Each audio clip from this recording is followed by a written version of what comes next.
guys! Welcome back to my channel. Today's video is another scent talk. And today we are going to review the best fragrance mist for Christmas. Basta ang pag-uusapan natin ngayon are fragrance mist na magbibigay sa atin ng vibe na Pasko. Because it's already November and sobrang bilis lang. Ang parang kailan lang finilm ko yung aking best of 2022. And i-film ko na naman ang aking best of 2023. Last time, ang ginawa ko is 21 scents for 2021. However, last time, medyo kapos ako sa oras, so I just chose the best 10 scents for 2022. And maybe this 2023, kung kakayanin ko yung top 23 scents. Pero let's see. Anyway, ang aking i-video for today is all about these scents na magbibigay sa atin ng vibe or ng amoy na Christmas. So, nakahati siya sa dalawa. Yung unang category is yung mga scent na gourmand, like literally Christmas. Amoy Pasko talaga. Foodie type of Christmas scent. Yun namang susunod is more of a parang party, festive scent. Yung mga scent na pwede nating gamitin kapag mag-a-attend tayo ng mga Christmas parties, ng mga gatherings this Christmas. So anyway, ayan, mag-start na ako. Unahin ko na yung gourmand since I'm a gourmand girly. Ayan. So this first one is Bath & Body Works Christmas Cookies. Lahat pala ito ay Bath & Body Works. Ayan. So this Christmas cookies, it has creamy cookie dough, almond biscotti, and caramel woods. A festive and fluffy sugar cookie for the most wonderful time of the year. So this one is actually my top favorite foodie scent. Like, hindi siya yung overall na rank 1 ko kasi napapanood nyo naman yung mga yon and sasabihin nyo na hindi siya napapasama or hindi siya nagiging rank 1 ko for top 1. However, kapag ang pinag-uusapan is foodie scents, this Christmas cookies, eto talaga yung favorite ko kasi I feel like wala pang nakakabit sa kanya as the most realistic foodie smell sa kahit anong brand na naamoy ko. Literal siya, amoy pagkain. You will never think that this is a fragrance. Naiisipin mo talaga na ang naamoy mo ay almond cookies. Ganun talaga yung amoy niya. Like, it's straight up foodie. It's warm. Smells like an out of an oven freshly baked cake or cookie, ganun talaga yung amoy niya. And feeling ko, kapag gamit mo to for Christmas, makaka-create ka ng memories na talagang, alam mo yun, amoy na amoy Pasko talaga siya. Kasi I can't think of any occasion na pwede natin siya gamitin aside from Christmas. Though, syempre, ginagamit ko siya kahit hindi naman Pasko, lalo na kapag maulan at nasa bahay lang ako. Ito talaga yung scent na go-to ko. Dalawa yung ganito ko. I have this. And ito, yung medyo bago. And then yung yung isang luma, I think 2018 or 2019 packaging. And yun, tinitipid ko yun. That's because that's rare. And ito yung medyo maraming nagtitinda. So ito yung mas madalas kong ginagamit. But Christmas cookies is definitely a Christmas scent. So let us move to this one. Ayan, I just recently reviewed this. This is Bath & Body Works Iced Lemon Pound Cake. It has sugary glazed icing, pure lemon zest, fluffy pound cake.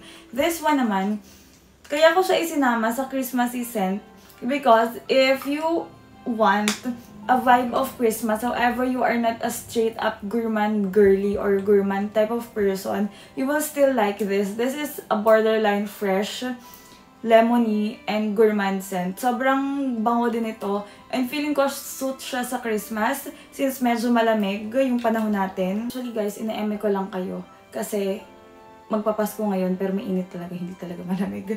Kaya nga nakapang-summer ako eh.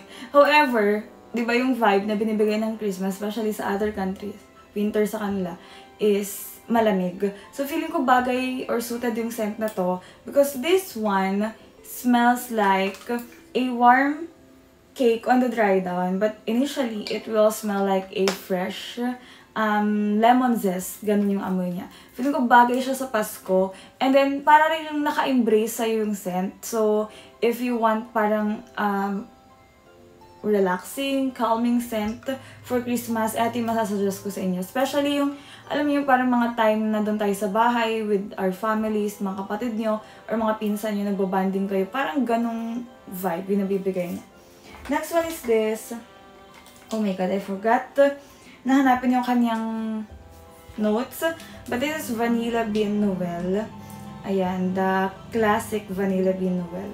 So, ito yung packaging na... Wait lang, hinahanap ko lang kasing notes niya. Ito yung packaging na talaga namang inintay-intay ko. Kasi, di ba sabi ko sa inyo dati, frustration ko yung packaging na luma. Kasi akala ko dati, pag mas bago, okay siya, better siya. Tapos may bumibili ako sa Shopee, and then may nag-alok sa akin ng lumang packaging. Sabi ko, gusto ko yung bagong packaging. And then na-discover ko na, mas mabango pala yung luma, kasi bago pa lang ako nun sa fragrance. So, it has sweet, creamy, fresh baked holiday treats, fresh vanilla bean, warm caramel, sugar cookies, whipped cream, and snow-kissed mask. Actually, very controversial yung scent na to. It's either a person loves this scent or a person hates this. Parang walang in-between. Sabi nila, yung ibang, sa pang-amoy ng iba, may off daw dito, medyo amoy panis, sometimes amoy poop daw. Sa experience ko naman, naamoy ko na yung medyo latest na packaging nito, naamoy ko na to, naamoy ko na din yung mas luma. Pero, wala akong ganung naaamoy. Though, alam ko na mas mahina, and mas hindi ganun kabango yung 2020 yata na packaging. Pero hindi ko nakukuha yung mga ganong sinasabi nila. Maybe, siguro iba-iba naman talaga tayo ng preference para dun sa mga hindi mahilig sa gourmand. Hindi siguro nila masyado nagigets yung amoy nito. However, sa akin, si Vanilla Bean Noel, sobrang memorable niya and literally nagbibigay siya ng Christmas vibe. I've been wearing this scent for 3 years. 3 years ko na siyang ginagamit. And this Christmas, ito ulit yung scent na iuuwi ko. Kasi, lahat ng memory ng Christmas for 3 years, simula nung na-discover ko siya, is nakatay na dito. Like, kapag naamoy ko siya, naamoy ko yung unang Pasko na ginamit ko siya, na naka-staycation kami, birthday din kasi ni Mama yon. Yung nagkaroon kami ng onting celebration, ng salubong ng birthday niya, and Christmas. 4 lang kami noon, naaalala ko siya sharply. Yung sumunod na Pasko na ginamit ko siya, naaalala ko pa rin. So, feeling ko, hanggat pinoproduce nila to, gagamitin ko to for Christmas. Though marami yung mga scent dito na ira-recommend ko. But for Christmas Eve, ito talaga specifically yung gagamitin ko. And ngayong Christmas, iuwi ko rin siya. So if you are curious kung ano yung amoy ni Vanilla Bean Noel, it smells like vanilla cookies na may onting chocolatey scent, but not straight up yung inaasahan natin na chocolatey. Parang may hint lang siya ng sweet, ganon, slightly caramelly, chocolatey type of scent. Pero more of a, sweet sugar cookies scent. So, si Vanilla Bean Noel, sobrang, pag sinabi talagang Christmas, eto na talaga yun. Na-excite na ako na maiuwi or gamitin siya. So, ito yung pangatlo na may recommend ko sa inyo for Christmas. If you are experimenting, ito hindi nyo pa siya naaamoy. And hindi naman kayo hater ng gourmand. If you like, you need to try this coming holiday. Alright, this one naman, ito, feeling ko lumabas siya nung last year ba or last year?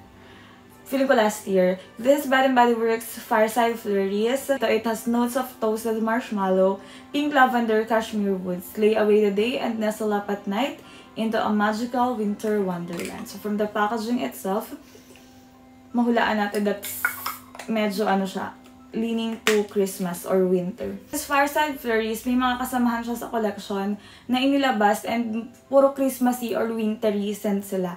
So, itong si Fireside Flurries, bakit ko siya isinama? Because yung amoy niya is yung parang panahon na maulan na, malamig na, papunta na sa Christmas. Ganon yung naaamoy ko sa kanya. Sobrang relaxing, very calming yung scent na to. This scent, ito yung scent na nakikita ko talaga na purely gagamitin ko sa loob. Ito yung scent na ginagamit ko if chill day ko or either kapag matutulog na ako, like for example, nag-half bath or naligo ako before bed, ito yung scent na gagamitin ko. Kasi, yung scent na to is very, alam mo parang cozy, talagang naka-embrace ba yan? Naka-embrace sa'yo yung scent niya. So, meron siyang toasted marshmallow, lavender, and tsaka cashmere woods. Lahat ng scent na yon is perfect kapag gusto mo lang mag-relax. Like, gusto mo lang i-feel yung moment. Say, for example, alam mo walang pasok bukas, alam mo mahaba yung tulog mo, magpapahinga ka ng maayos. Ganitong mga uri ng scent yung pwede mong gamitin. Kasi sobrang relaxing nila. Very cozy, very comforting. Wala ka nang hahanapin pa na iba. Kasi feeling ko pag ginamit ko siya sa school, baka tamarin or antukin ako. Or parang nakakababa kasi siya ng energy. Ganon. Di ba may mga ganong scent? Like may mga scent na boost sila ng energy. This one, ito yung kabaligtaran. Parang iaano ka niya, i-relax ka niya. So, it's more of a depressant type of scent. Charis. Ayan, si Fast and Flurries, favorite ko siya. Okay, so ayun yung 4 na mga scent that I feel like very cozy, very comforting, leaning to foodie or gourmand. So dito naman tayo sa mga scents that we can use if you're going to attend gatherings like Christmas parties. Christmas, gusto natin yung festive, but still, bagay siya sa Pasko. Alam niyo yun, gets niyo yun. Okay, first one is You're the One. Yes, hindi siya pang Paskong scent. This is parang classic yata to. Ayan, hindi siya pang Pasko. However, nakikita ko siya, because of the color, nakikita ko siya as something na gagamitin natin on Christmas parties, like evening parties. We have year ends, naka-formal tayo, or naka-gown tayo, or yung parang casual, but still, gusto natin, yung amoy natin, amoy put together, pinag-isipan, pinag-effortan. Ito na yun, si You're the One. Plus the packaging, mukha hindi naman siyang Pasko, diba? Ayan. So, white birch, velvety rose, and a drop of strawberry nectar. You're confident, sparkling, and beautiful. O, di ba? Para talaga siyang Christmas. You are confident and sparkling, and of course, beautiful. Yung scent na to is initially, may sweetness siya. Drop lang siya, coming from the strawberry nectar. And yung dry down niya is slightly woody and heavy on floral. So, if you are a floral type of scent, I feel like magugustuhan mo to. Sobrang long-lasting nito, guys. Magsabi kayo ng scent na mas nagtatagal kesa dito because I feel like of all the body mist that I own for Bath & Body Works, this is the most longest lasting. Ayan, ito yung pinaka nagtatagal talaga. Wala pa nakabit sa kanya, even Darkest in the Stars. Ito yung pinakang naglilinger. Ito yung nagpe-perform more than other perfume na meron ako. Talagang lumalaban siya sa mga perfume. So, if you're going to parties and you want to get noticed because of your scent, eto si You're the One yung maisasuggest ko sa inyo this Christmas. Okay, next one naman, again, siya ay borderline, borderline saucy, ganyan, social, and borderline gourmand. So, this is Bath & Body Works Midnight Amber Glow. It has amber or smooth amber, caramel latte, and vanilla bourbon. It's very sophisticated, smooth, and a little bit sweet. This fragrance leaves a trace of mystery that keeps you wanting more. So, sabi ko nga sa inyo kanina, if you are going to parties or mga gatherings, reunions, or mga, ano pa bang ginaganap pag Christmas parties. Mga any event na gusto nyong puntahan. Or New Year's Eve, ayan. Eto, si Midnight Amber Glow yung pwede nyong gamitin. Aside from the fact na meron siyang hint of a Christmassy scent, kasi meron siyang caramel latte and vanilla bourbon, medyo boozy. Alam niyo yung scent na social siya, pero may touch of gourmand pa rin. Si Midnight Amber Glow doon. Yun. Pero still, yung pagiging mysterious, very perfumey yung amoy, nandito kay Midnight Amber Glow. Yung mga pwede nating hanapin na scent for Christmas evening, feeling ko nandito. Also, we can use this on New Year's Eve, kasi very festive din yung amoy niya, but still mysterious. Alam mo, nakaka-sexy siya. Yung parang mapapaisip yung mga tao kung ano yung gamit mo. Kasi yung amoy niya, very unique siya. May perfumey aspect siya, and may gourmand aspect siya. Alam niyo yun? Yung very social, but still, nandun yung pagiging sweet mo. Ayan, si Midnight Amber Glow, masasuggest ko this Christmas season. Okay, next one. This is my first time na ma-review ko to because I just bought this recently. I got this for, from Aprila, para nag-declutter siya. So, this is Sunset Glow. I've been eyeing this scent for so long na. Because sabi nila, this is a dupe to Sol de Janeiro's 72 ba? Or 61? I'm not sure. Pero may kaamoy daw to na, ayun, na seryosa na scent. It has fresh coconut, sparkling cherry seltzer, dreamy moonflower, caramelized vanilla. Ano ba yan? Captivating like a beautiful sunset, addictive like a sugar rush. This is a sweet treat you've been craving. Lang ako po ditong singaw kasi yung wire ko is tumutusok na siya. So, if you are finding yung speaking ko na very weird, kasi nga, meron ako ditong singaw na medyo iniiwasan ko siya tumama. Kasi nga, masakit siya. Hindi ako nakapaglagay ng wax. So, I'm so sorry kung yung mga letters ng aking salita ay buhol-buhol. Hindi po ako nag-iinarte. Masakit na talaga siya. Ayun, going back. Si Sunset Glow, actually, this one is a summer scent. Kasi yung definition dito is warm summer nights and delicious confections. Sunset Glow is free-spirited, perfect from sunrise to sunset. So, more of a summer scent siya kasi meron tong fresh coconut. However, I'm saying this scent on Christmas and New Year's Eve as well, kagaya ni Midnight Amber Glow, because they are serving the same vibe. Yung amoy siyang gourmand, yes, sweet ka, nandoon yung foodie aspect, pero nandoon yung pagiging social, very mysterious, gadon. So, parehas sila na may foodie and perfumey scent. Mabango yung scent na to, guys. Hindi ko alam kung bakit late ko siya na-discover or late ako nag-give in dun sa trend kay Sunset Glow. Pero ayun, I'm super thankful that I got this for super reasonable price lang. Ang bango na, guys. Tapos, makapal yung scent niya. Like yung parang very rich, very creamy yung scent niya. So, once na nag-settle siya on your cloth, pati sa inyong skin, sobrang maglilinger siya. Maaamoy mo talaga siya. So, if you want a scent na talagang mapapansin din naman, si Sunset Glow yon, hindi siya mapagkakamalam na body mist because amoy siyang mamahalin na perfume na gourmand. Like yung mga ginagamit ng mga social na para mga teenager or mga social na medyo bata pa na party goer. Feeling ko ganito siya. It's more of an evening scent. However, I still use this sa school kasi nababanguhan ako sa kanya. And feeling ko nagugustuhan din naman siya ng mga nakakaamoy. Wala naman nagreklamo so far. So, Sunset Glow, something that I can recommend this coming Christmas season. Okay, last but definitely not the least is Little Black Party Dress. Look at my bottle. Sobrang gasgas na niya. Hindi ko alam kung bakit. Medyo ano lang, prone lang sa scratches yung packaging niya and natutuklap na rin yung glitters niya. So, Frosted Nectarine, Black Peony, White Patchouli, Flirty and Fabulous at the Stroke of the Midnight. So, sa lahat ng to, I feel like this is the perfect scent for the New Year's Eve. Like, if you have parties na gusto nyong attendance, sumasabit yung buko. Like, if you have parties na gusto nyong attendance, imagine ko sa kanya is parang you are wearing something like black tight dress and stiletto, you are ready to pop the champagne or the wine. Parang ganon. Ganon yung na-imagine ko sa kanya. Literally, a party. So, kapag a-attend ka ng party sa holiday na to, either a Christmas party or a year-end party, si Little Black Party Dress yung may sasuggest ko sa inyo. This is no gourmand aspect, kagaya ng mga nauna ko na ipakita. However, this is heavy on perfume. So, pwede mo talaga siya gamitin on events. Like, walang mag-aakala na ang gamit mo ay fragrance mist. Straight up perfume yung amoy niya. This one is heavy on floral and powdery on the dry down. Hindi ko determine kung saan nanggagaling yung powderiness. Maybe because of the white patchouli, so meron siyang slight, alam mo yun, parang powdery, slightly woody type of scent. And then, initially, yung nectarine niya, very calm lang. Hindi ganun ka-heavy.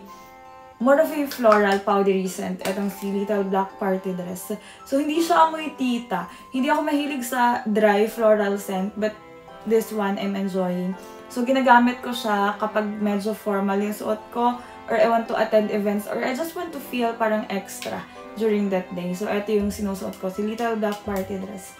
So, overall, lahat ng scent na to is pwede nyo gamitin on Christmas. Actually, wala naman talagang scent for Christmas. Kung ang gamit nyo is fresh scent and even on Christmas, yun yung gusto nyo gamitin, wala namang case doon. Okay lang yun. Ako lang, may mga scent lang ako na nakikita for specific events like this one. So, kahit alin dito pwede nyong piliin. I will try my best na mahanap yung mga links nila so that if you want to check them out, pwede nyo sila mahanap sa link sa description box natin sa Shopee. So, yun. Malapit na guys yung Christmas. Magde-December na. And sobrang bilis. I don't know what's happening. Parang this year, tumatakbo siya. And ang hirap mag-keep up minsan. Kasi ang bilis-bilis ng mga pangyayari guys. Parang nung nakaraan lang, nag-film lang ako ng December. Ayan. Tapos, December na ulit. Isang taon na agad yung lumipas. So, sobrang bilis lang. So, a friendly reminder to always enjoy life. Enjoy natin yung mga nangyayari kasi yung panahon lilipas at lilipas din yan. Kaya i-check out nyo na sila guys. Nasa description box sila. So, I would like also to thank yung mga madalas pa rin nanonood sa aking channel. Kasi, sobrang inconsistent ko this year. I don't know why. Sobrang namimiss ko yung sarili ko na talagang sobrang eager mag-film every night at saka every day mag-edit. Parang hindi ko na siya kaya. Parang sometimes nade-drain ako sa school. Yung parang pagka-uwi pa nga lang nakakatulog na ako eh. So I'm very thankful doon sa mga tao. May mga nagme-message sa akin sa IG na what if mag-upload na raw ako ng video or mag-upload na raw o mag-update na daw ako, mag-try na daw ako ng mga bagong scent. Sobrang na-appreciate ko kasi sila, knowing na naghihintay sila kahit inconsistent yung aking pag-upload. So, as my way of giving back to you, I'm doing a little declutter. And then, I will be giving away yung mga madi-declutter ko sa mga lucky winners na mapipili ko. Ano yung... Hindi ko alam. Actually, ano siya, ang random niya na naisip ko lang siya. So, wala ako masyadong maisip na criteria. Maybe, I would like to film... Ano bang gagawin natin? O, diba, impromptu. I would like to film a question and answer anything about life. Pwede sa scent. Kahit saan. Ayan. All you have to do is to drop a question na gusto nyo itanong sa akin that I can answer on my next video. So, ayun lang. Mag-drop lang kayo ng question. Siyempre naman, sana naman i-follow nyo yung mga social media accounts ko. Ilalagay ko sila dito. Akala mo naman ang dami nila. Tapos, syempre, kailangan nakasubscribe kayo doon sa channel natin. Ayun lang, wala na. Gusto ko lang talaga mag-thank you doon sa mga nanonood pa rin. Kasi, for sure, kaunti na lang yung manonood nito. Unlike yung mga previous videos ko na kada upload, regularly may nanonood talaga. So, ilan na lang yung magbubukas ng video na to. So, gusto kong i-surprise kayo. Ayun, by doing a little giveaway. So, update ko na lang kayo about sa winner. Siyempre, sa channel pa rin natin, mag-intay kayo ng mga videos ko. Maybe before or after New Year. Ayan, yung mga videos na i-upload ko. Tapos, siyempre, kayo yun po yung mag-shoulder ng shipping fee kapag nanalo kayo. Basta pipili ako ng mga dito. So, heads up, yung mga marireceive nyo are decluttered. Ibig sabihin, personal collection ko siya. And, ayun lang, feeling ko lang kasi hindi ko sila masyado nagagamit and then may ibang tao na deserve ma-experience sila. So, ayun lang. Thank you so much for watching. If may other question kayo, pwede nyo i-drop sa comment section natin. So, ko lang na, pa-thank you ko lang siya. So, very simple lang yung mechanics natin. So, I think, ayun lang. Thank you so much for watching. And sana nakatulong yung video na to if you are deciding kung anong scent yung gagamitin ninyo this holiday. Thank you so much for watching. Please give this video a thumbs up. Subscribe to my channel. O, dito ba yun? Oh my God, nakalimutan ko na. And please share this to your friends para maka-join din sila sa giveaway. Bye!